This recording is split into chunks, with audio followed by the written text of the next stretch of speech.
예, 여러분 안녕하세요. 여러분과 함께 그 기출문제, 사회복지 실천론 제10회 기출문제를 풀어보도록 하겠습니다.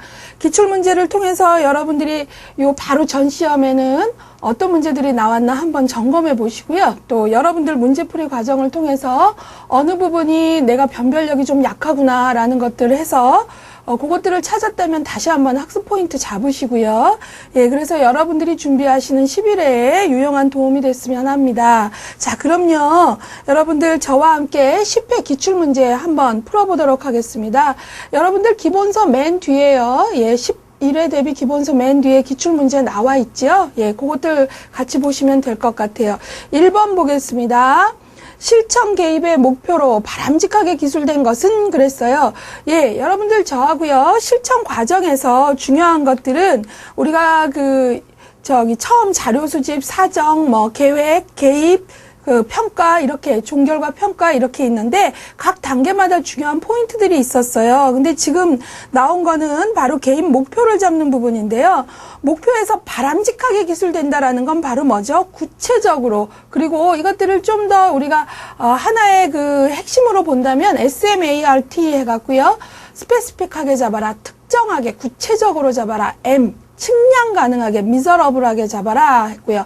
A, attainable 해갖고 뭐죠? 달성 가능하게 잡아라. R에서 result oriented, 결과지향적으로 잡아라.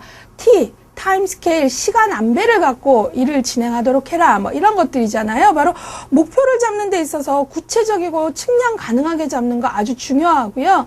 또 하나 중요한 건 이제 평가 가능하게 잡아야 되고 이런 것들이 구체적으로 잡아라 하고 연결도 되지만 또 목표를 기술하는 문장은요. 부정적인 문장을 쓰지 않아요. 그래서 예를 들어 늦잠을 자지 않기보다는 제 시간에 일어나기 이런 식으로 긍정적 표현을 쓰거든요. 그래서 여러분들이 그런 몇 가지 목표 잡는 거에 있어서의 포인트들을 기억하신다면 무난히 풀릴 수 있는 문제라고 생각합니다. 1번 늦잠을 자지 않는다. 이거는 목표로는 좋은 기술은 아니죠. 왜 그럴까요? 부정적인 표현을 썼고요. 그 다음에 늦잠이라 함은 개인에 따라 기준이 다를 수 있지요. 일하는 사이클이 다르기 때문에 그래서 그런 부분에서도 또 구체적이지 못합니다. 두 번째, 바람직한 대인관계를 형성한다. 여기서 바람직한 대인관계 너무 추상적이지 않습니까? 예. 그래서 이 부분도 우리가 어때요? 측량 가능하지 않죠. 그 다음에 집단 프로그램을 제공한다. 이거는 목표와 관련된 내용은 아니죠. 4번. 매일 동화책을 1시간씩 읽는다. 예, 이것은 가능합니다. 왜 그럴까요? 구체적이고 측량 가능하게 기술을 했기 때문이죠. 그래서 나중에 종결시 성과평가, 결과평가가 가능하도록 되어 있잖아요. 그래서 바람직하게 기술된 건 4번입니다. 5번 한번 볼까요? 경제적 안정을 획득한다. 이것도 마찬가지로 대단히 추상적입니다. 그래서 예를 들어서 행복한 가정을 만든다, 좋은 친구 관계가 된다, 이런 것들도 다 바람직한 목표의 기술은 아니죠. 그래서 목표 기술의 포인트들을 좀 찾으셔야 돼요. 구체적으로 잡는다, 나중에 평가가 가능하게, 측량 가능하게 잡는다, 또 기술을 할 때에는 어떻게 한다? 간결하면서도 어떻게 한다? 긍정적 표현을 쓴다. 이런 것들 기억하시면 될 것 같아요. 2번 볼게요. 청소년을 위한 10주간의 진로 집단 활동 전후에 진로 효능감 검사를 하여 결과를 비교하였다. 이 방법은 뭘까 그랬어요. 예, 청소년을 위한 진로 집단, 진로 탐색 프로그램을 했대요. 10주간에. 전후라 그러니까 개입 전, 개입 후, AP 국면 이런 것들이죠. 단일 사례 설계를 했다는 겁니다. 그리고 개입 전후 국면은 바로 뭐를 한다라는 겁니까? 아웃컴, 성과, 결과를 보겠다라는 거죠. 그래서 개입 전에 진로 효능 검사를 하고 그 다음에 진로 탐색 활동 프로그램을 10주간 하고 다시 똑같은 진로 효능감 검사를 개입 후에 다시 해갖고 두 가지를 사전, 사후 평가를 해보는 거죠. 예. 이 결과를 비교하였다면 이 평가 방법은 뭘까요? 성과평가지요. 예. 아웃컴이라고 하죠. 그래서 성과평가. 그래서 성과평가는 목표에 비추어서 성취된 결과를 평가하는 거죠. 그래서 여기 보시면 개입 전과 후에 똑같은 진로 효능감 척도를 가지고 전 국면과 후 국면을 10주간의 프로그램을 기준으로 해서 그 결과를 비교했기 때문에 정답은 아웃컴, 성과평가 2번입니다. 자, 이번에는 여러분들 3번 문제 볼게요. 사례관리 과정을 순서대로 바르게 나열한 것은 그랬어요. 제가 요거 문제 보면서 이번에 10회에서 좀 느낀 게 사례관리 기출이 계속 높아진다는 겁니다. 보면 10회 실천론에서만 사례관리가 3문제 나왔고요.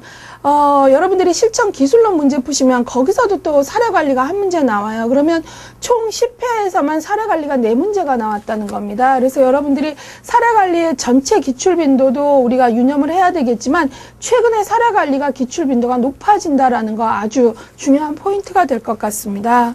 자, 사례관리의 과정을 순서대로 바르게 나열한 것은 그랬어요. 여러분들 우리 기본적으로 사례관리의 그 사이클을 우리가 외웠었죠. 사정, 그 다음에 어떻게 하죠? 계획, 그 다음에 개입. 개입에서 중요한 건 뭡니까? 직관적 개입 다 한다 그랬죠? 그 다음에 잘 실시되고 있는가를 어때요? 점검, 모니터링, 그 다음에 평가, 이 사이클이죠. 그래서 지금 가나다라 나와 있는 걸 그 사이클로 정리하시면 됩니다. 그래서 정답은 3번이에요. 나라, 다, 가. 보세요. 첫 번째로 우리가 해야 되는 게 사정이지요. 보시면 가번 먼저 볼게요. 가족들에게 사례관리에 대해 어떻게 느꼈는지 설문조사한다. 사례관리를 실시하고 물어보는 거니까 평가죠. 그러면 이거는 가는 맨 끝으로 가겠죠. 그 다음에 나번, 자녀에게 인터넷 중독 검사를 실시하고 아버지의 폭력 정도에 대해 자녀와 상담한다 그랬어요. 그러니까 아버지가 아마도 지금 요 내용으로 봐서는 자녀의 인터넷 중독을 호소했고 또 아버지의 폭력으로 인해서 이제 여러 가지 부적응 문제가 가속화되는 상황에 의뢰된 복합적 문제인 것 같아요. 그러면 이때 개입의 결과를 평가하기 위해서는 사전에 인터넷 중독 정도를 알아야 되죠. 그러니까 인터넷 중독 검사를 했다. 그 다음에 아버지와 자녀에 대해서 면담했다. 무엇이 문제고 무엇을 호소하는가. 그쵸? 그 다음에 이 케이스는 무엇을 문제로 규정할 것인가. 바로 사정했다는 겁니다. 그래서 나번이 사정이고요. 다번, 서비스를 제공하면서 자녀의 학교 생활 변화 여부를 점검한다. 그러면 점검을 한다는 것은 개입을 하면서 어때요? 계획대로 잘 되고 있나 봤다라는 거죠. 그러니까 개입과 점검을 했다는 거고요. 다번은 라번, 지역사회 관련 전문가들이 모여 필요한 서비스 목록을 작성한다.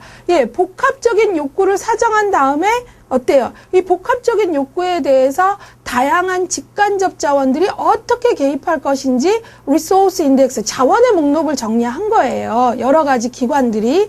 그러니까 이거는 계획 시에 하는 거죠. 그래서 우리가 지금 가번은 평가, 나번은 사정, 다번은 개입 및 점검, 라번은 계획이라면 사례관리의 사이클로 맞추면 사정, 그 다음에 계획, 개입, 점검 및 평가, 이 순서를 찾으면 정답은 3번이 되지요. 그래서 여러분들 이런 게 나올 때는요, 하나하나 읽으면서 하기 전에 사례관리 과정을 외우신 걸 딱 써 놓으시고 이거 뭐구나, 나 뭐구나 하면서 찾는다면 큰 혼란은 없을 것 같아요. 자, 4번 보겠습니다. 사회복지 실천 이념에 관한 설명으로 옳지 않은 것은 그랬어요. 우리가 그 실천론 초반에 사회복지에 영향을 미친 여러 가지 이념들을 공부하게 되죠. 박애주의, 인도주의, 진화론, 개인주의 사상, 이런 여러 가지를 보는데요. 그것과 관련된 내용들이에요. 그 내용이 잘 정리되었는가 물어보는 거죠. 자, 1번 볼게요. 사회 진화론에 근거한 사회복지 실천은 인보관 활동에서 찾아볼 수 있다. X이죠. 정답은 옳지 않은 것 1번입니다. 왜 그렇습니까? 사회 진화론은 인보관이 아니라 뭐에 영향을 줬죠? COS에 영향을 줬죠. 진화론이라는 것은 뭐죠? 적자 생존, 우등한 건 살아남고 열등한 것이 소멸되는 건 당연하다라고 보는 거죠. 근데 COS 시절에는 물론 빈곤한 사람을 돕기는 했는데 어떤 생각을 갖고 도왔냐면 부자들은 우리가 우월하다는 의식을 가졌고요. 가난한 사람들은 돕기는 했지만 어떤 의식을 갖고 도왔냐면은 게으르고 나태하고 무지하고 바로 그들 개인에게 책임이 있다고 봤어요. 그러니까 적합계층과 부적합계층을 나눠서 생각했고 때문에 어때요? 도움을 받을 만한 가치 있는 빈민과 가치 없는 빈민을 나눴죠. 그렇기 때문에 바로 이런 진화론적인 영향을 받은 건 인보관이 아니라 COS, 자선조직회죠. 그래서 틀린 것은 1번입니다. 자, 그러면 나머지 맞은 것 빠르게 한번 볼까요? 다양화 경향은 다양한 계층과 문제를 인정하는 계기가 되었다. 예, 20세기 후반부터 지금 다양한 문제들이 나오고 다양화되는 개입 방법이 등장하고 있죠. 또 3번 우회 방문자들은 취약계층에게 인도주의적 서비스를 제공하고자 했다. 예, COS의 우회 방문자들은 인도주의와 박애주의 영향 받았습니다. 그러나 안타깝게도 우리가 어떤 얘기를 하냐면 바로 온정은 베풀었지만 우월감을 갖고 갔기 때문에 간섭적 온정주의다라는 표현을 쓰지요. 4번 시민의식의 확산으로 주는 자 중심에서 받는 자 중심으로 전환되었다. 예, 사회복지 실천 이념은 점차 공급자 중심에서 수요자 중심으로 이동하고 있다라는 것 여러분들이 여러 과목에서 배우셨을 거예요. 맞는 내용이죠. 5번 개인주의 사상은 엄격한 자격 요건 하에서 최소한의 서비스만 제공하는 경향을 낳기도 했다. 예, 여기서 하나 중요한 건 이 문장도 맞아요. 맞는데 개인주의는 또 하나 어때요? 엄격한 자격 요건에도 영향을 줬지만 또 하나는 인디비주얼라이제이션에서 개별화, 예, 케이스 바이 케이스 이런 것들의 영향도 동시에 미쳤죠. 예, 그래서 여러분들이 4번 문제를 보면 영향을 미친 이념 및 사상에 대해서 전반적으로 정리가 잘 되었나를 물어보는 문제다라는 거 아실 것 같아요. 자, 5번 보겠습니다. 할머니 사방 후 큰아버지 집으로 갑자기 이사 가게 된 빈곤 조선가정 아동의 사례관리자가 수행한 역할로 적절하지 않은 것은 그랬어요. 자, 지금 할아버지가 사망했고 큰아버지 집으로 갑자기 가게 됐대요. 그러니까 빈곤 조선가정. 그러니까 이 아동은 바로 할아버지와 산 조선가정에다가 어때요? 빈곤한 가정이었고 사례관리자는 이 복합적인 욕구를 가진 조선가정에 대해서 개입을 그동안 해왔던 거죠. 그런데 지금 할아버지가 사망하셔서 큰아버지 집으로 갑자기 가게 됐다라는 겁니다. 이런 경우에는 클라이언트의 사정에 의한 종결입니다. 자, 이럴 때 종결을 해야 되는데 사회복지사가 잘 종결한 것, 또 종결 잘 못한 것 찾으래요. 그래서 적절하지 않은 것, 종결 시의 역할 볼게요. 1번 이사에 대해 걱정되는 것이 있는지 물어본다. 예, 잘했죠. 큰 변화잖아요. 지금 아이에게 있어서는 아주 큰 생애 전환을 또 맞는 거예요. 2번 이사에 대한 마음의 준비를 하도록 돕는다. 예. 이 아동에게 마음의 준비를 하도록 돕는 건 아무래도 개별적인 면접 중심의 면담 중심의 직접적 실천이 되겠죠. 3번 이사가는 지역의 사례관리 기관을 안내한다. 예. 왜냐하면 내 케이스에서는 종결되지만 이 아동은 지금 현재 보아 큰아버지 집으로 가는 게 친인척 위탁인데요. 거기서도 어때요? 복합적인 문제들이 발생할 수 있기 때문에 그쪽 기관의 사례관리 기관을 안내한다라는 건 잘한 겁니다. 4번 위급 상황 시 연락하도록 연락처를 준다. 예.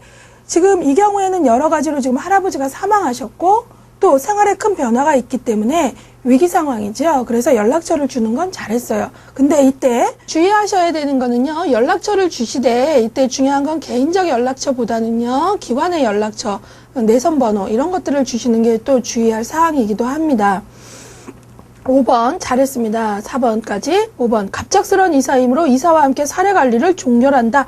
안 되죠. 예. 왜 그러냐면 이 아동은 지금 여러 가지로 복합적인 욕구고요. 그 다음에 큰 집에 가는 것도 친인척 위탁에서 발생할 수 있는 여러 가지 복합적 욕구들을 예상할 수 있기 때문에 의뢰하는 게 중요합니다. 그래서 그쪽 기관에서도 계속 서비스를 받을 수 있도록 의뢰하는 것이 아주 중요하기 때문에 갑자기 이거는 클라이언트에 의한 종결이다라고 해서 갑자기 종결하는 건 바른 태도는 아니죠. 그래서 적절하지 않은 것은 5번입니다. 자, 이번에 6번 볼게요.